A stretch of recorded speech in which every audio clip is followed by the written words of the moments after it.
अस्सलाम वालेकुम, मैं हूं आपका मेज़बान लियाकत राज पर। नाजरीन, बुज़ुर्ग कहते हैं कि पहले तोलो फिर बोलो, लेकिन शेख रशीद पहले बोलते थे फिर तोलते थे।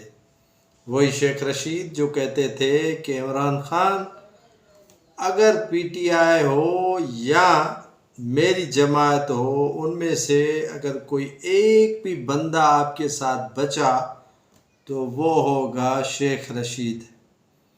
आज शेख रशीद को क्या हो गया कि वो इमरान खान को तन्हा छोड़कर अपने भतीजे समेत अलविदा कर दिया, पीटीआई के इलाक़ को अलविदा कर दिया, पीटीआई के चेयरमैन को अलविदा कर दिया, उन्हीं बयानिए को जो 9 मई के वाक़यात से पहले शेख रशीद दिया करते थे। आज शेख रशीद कहता है कि वो नस्ली है और जनरल आसिम मुनीर के वफादार है।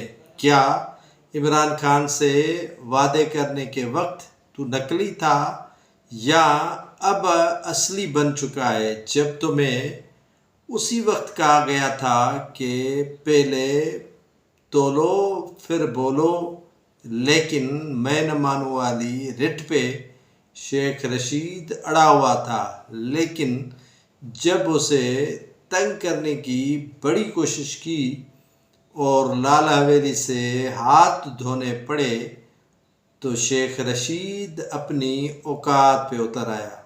वो कोई कैसी औकात कि वो जब भी किसी में काम पड़ता है, चाहे वो नवाज शरीफ हो, आसिफ अली जरदारी हो या मरहूम जनरल परवेज़ मुशर्रफ हो या मौजूदा general Asim Munir army chief हो, उनके पाँव में गिर जाते हैं। शेख रशीद की औकात, शेख रशीद की लेवल वो है जो किसी बड़े दरबारी की होती है।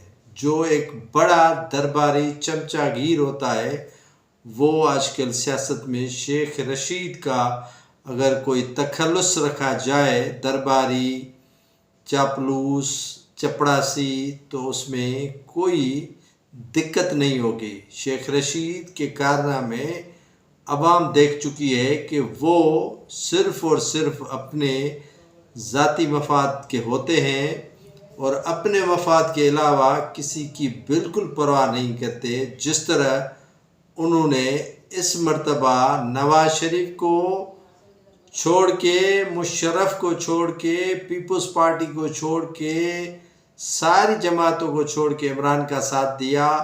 आज उसी इमरान के लिए जो मर मिट रहा था, जो जान की बाजी लगा रहा था, वही शेख रशीद गुड बाय करने पे उतर आया है अपने भतीजे के हमरा। उसने कहा कि आज के बाद उनका पीटीआई से न कोई राब्ता होगा, न चेयरमैन से कोई यारानी होगी, न उनके साथ कोई उनका इलाक़ होगा।